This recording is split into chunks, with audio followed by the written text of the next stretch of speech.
নাছাই জাৰি কৰিছে সতৰ্কবাণী। নাছাই সতৰ্ক কৰি দিছে যে অধিক মাত্ৰাত বৃদ্ধি পাইছে পৃথিৱীৰ গৰম। 2005 চনৰ পৰা 2019 সময়ছোৱাত দুগুণ বৃদ্ধি পাইছে আৰু ইয়াৰ কাৰণ ঊৰ্জাৰ সন্তুলনৰ খেলিমেলিৰ বাবে।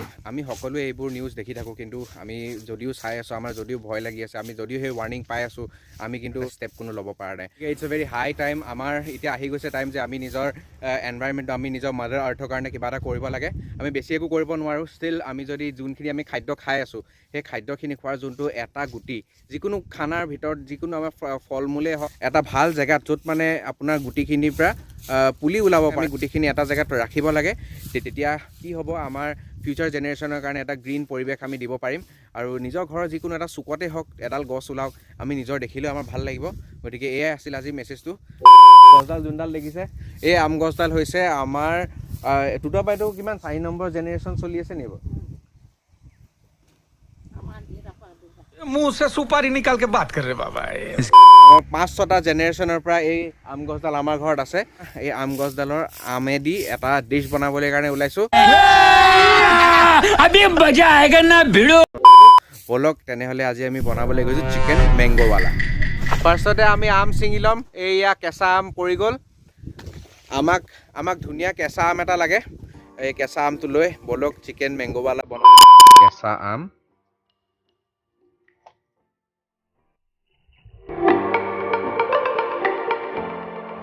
chopped garlic,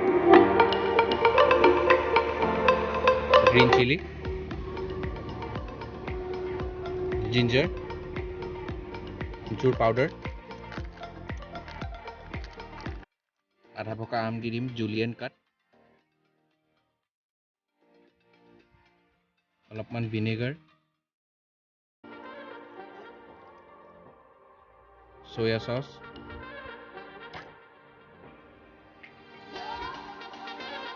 homemade chicken masala।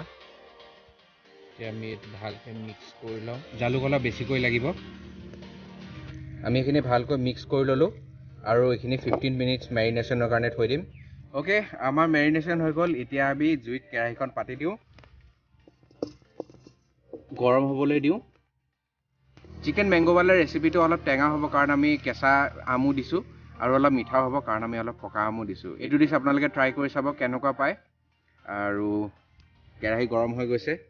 এতিয়া আমি ইয়াত অলপ মিঠাতেল দি দিম। তেল গৰম হৈ গ'ল। এতিয়া আমি ইয়াত আমাৰ পিঁয়াজখিনি দি দিম আৰু জুইটো একদম কম কৰি ল'ম। গল্ডেন ব্ৰাউন হোৱালৈকে আমি এইখিনি ভাজিব লাগিব। জুইটো কমাই ল'ব লাগিব অলপ। এয়া দেখিছে আমাৰ পিঁয়াজ ধুনীয়া গল্ডেন ব্ৰাউন হৈ গৈছে। এতিয়া আমি জুইটো আকৌ বঢ়াই লৈছোঁ আৰু এই চিকেনখিনি ইয়াত দি দিম। মেৰিনেট কৰা চিকেনখিনি ইয়াত দি দিলোঁ। এয়া নিমখ দি দিলোঁ। ফ্ৰেছ দৈ,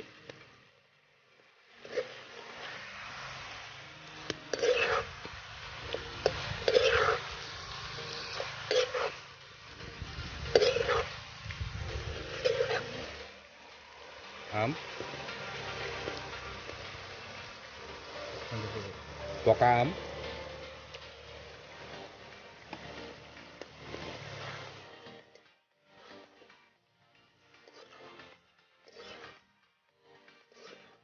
অকণমান ৰেড চিলি পাউডাৰ দি দিম।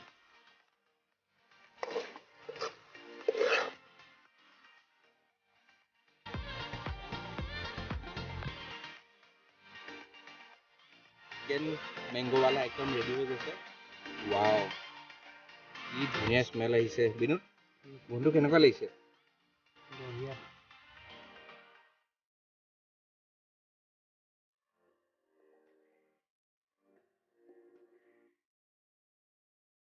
তেল এৰিছে।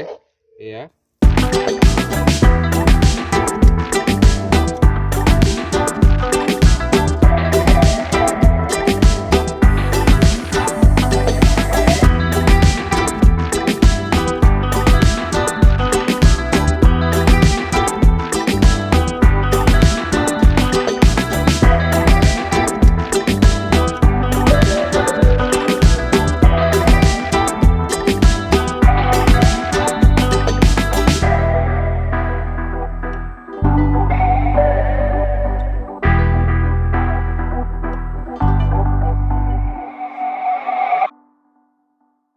14 মানডে কথাটো এনেকুৱা হ'ল যে মোৰ যিখিনি ফাইল আছিলে কালি এডিট কৰি আছিলোঁ এডিট কৰাৰ পিছত গোটেই ফাইলখিনি আধা পাৰ্টটো মোৰ ছেকেণ্ড পাৰ্টটো ডিলিট হৈ গ'ল ডিলিট হৈ যোৱাৰ কাৰণে এতিয়া মই আকৌ লাষ্ট পাৰ্টটো আপোনালোকৰ কাৰণে শ্বুট কৰিলোঁ শ্বুট কৰি এতিয়া আপলোড কৰি দিম কিচেনটো অলপ DIY কৰি পেলাই অলপ এট্ৰেক্টিভ ডেক'ৰেট কৰিবলৈ কাৰণে ট্ৰাই কৰিছোঁ যদি তাৰ ভিডিঅ' চাব বিচাৰে তেনেহ'লে কমেণ্ট কৰিব টিল দেন অনাগত দিনসমূহ আপোনালোকৰ শান্তি সুখৰ আৰু আনন্দৰ হওক এই কামনাৰে বাই বাই